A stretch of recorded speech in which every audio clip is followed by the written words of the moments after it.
Restez avec nous. Après la pause, une entrevue avec Patrick Bonnet de Greenpeace, un des groupes environnementaux qui dénonce le nouveau processus d'évaluation du projet Énergie-Est devant le BAP. À tout de suite.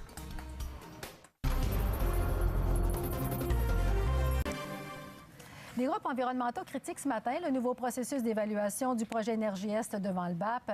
TransCanada a accepté de déposer l'avis de projet après 2 ans de refus, mais les délais d'examen du projet sont jugés finalement trop courts. Les règles normales du BAP ne sont pas encore toutes appliquées.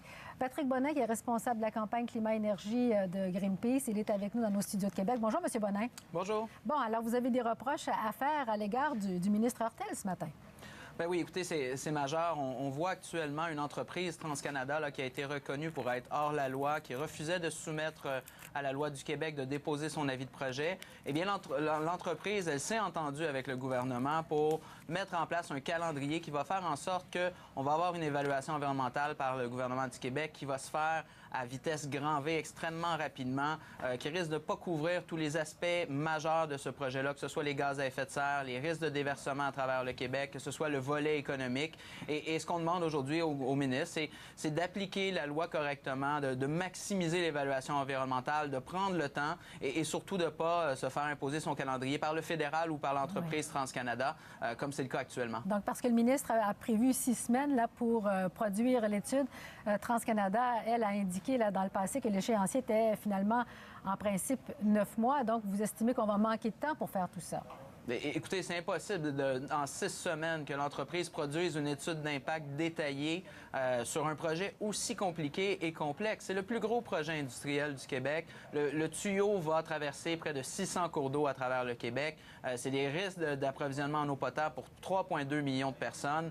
La question des gaz à effet de serre aussi, c'est majeur. On parle d'un projet, dépendamment des études, qui peut aller jusqu'à rajouter 9 millions de véhicules sur les routes en pollution par année pendant 40 ans. Donc, il faut prendre le temps d'approfondir ces questions-là, d'approfondir les coûts en cas de déversement sur les différents secteurs économiques. Oui. Et donc, actuellement, en 6 semaines, c'est complètement irréaliste que le gouvernement fasse un bon travail et que l'entreprise produise une étude d'impact fiable. Et puis, vous reprochez aussi un certain manque de transparence sur les discussions entre le ministre Hortel et TransCanada. Qu'est-ce que vous voulez dire au juste?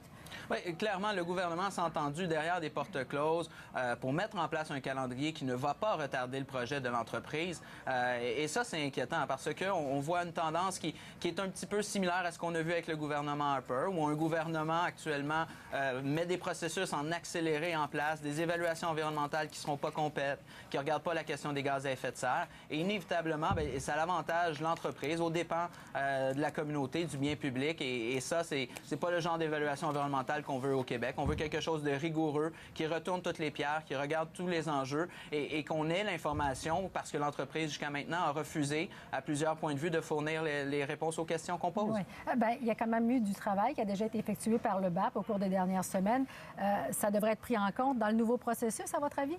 Bien, c'est majeur. Tout le travail qui a été fait par le BAP ce printemps, le Bureau d'audience publique en environnement, les commissaires ont évalué. Il y a eu près de 400 mémoires qui ont été déposées par des organisations, par la société civile, les citoyens. Il y a eu 4000 commentaires. Donc, tout ce travail, toutes les questions, toute l'information qui ont été apportées ce printemps, eh bien, ça doit être colligé, ça doit être traité par le BAP. Et le ministre de l'Environnement doit demander au BAP un rapport qui va éclairer justement sa directive. Parce que le ministre doit poser des questions à TransCanada. Et là, actuellement, il n'a pas l'information que le BAP a et toute l'intelligence que le BAP a acquérie. Donc, il faut que ça serve à quelque chose qui a été fait ce printemps, que ça l'éclaire les questions qu'on pose à l'entreprise. Et c'est pas, on ne doit pas commencer une nouvelle évaluation tant qu'on n'a pas les réponses aux questions et tant qu'on n'a pas une base solide sur laquelle s'appuyer pour faire une évaluation complète au Québec. Alors, je vous entends, j'ai l'impression qu'on devrait revoir de fond en comble tout le mandat qui est donné au BAP là, dans le projet Énergie-Est.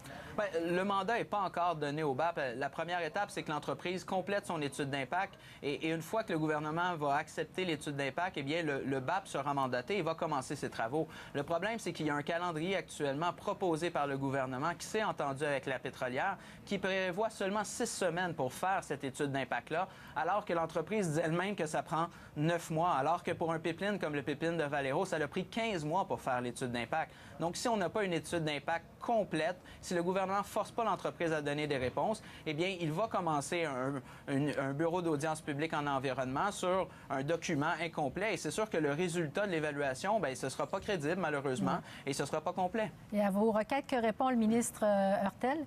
Bien, jusqu'à maintenant, on a interpellé le ministre, ça fait presque 2 semaines, on n'a toujours pas de réponse de leur part. On espère qu'il va justement se servir de ce projet-là pour faire un modèle d'évaluation environnementale et non pas pour nous faire reculer au Québec en termes de processus d'évaluation. Patrick Bonnet, merci d'avoir été avec nous. Merci à vous. Au revoir.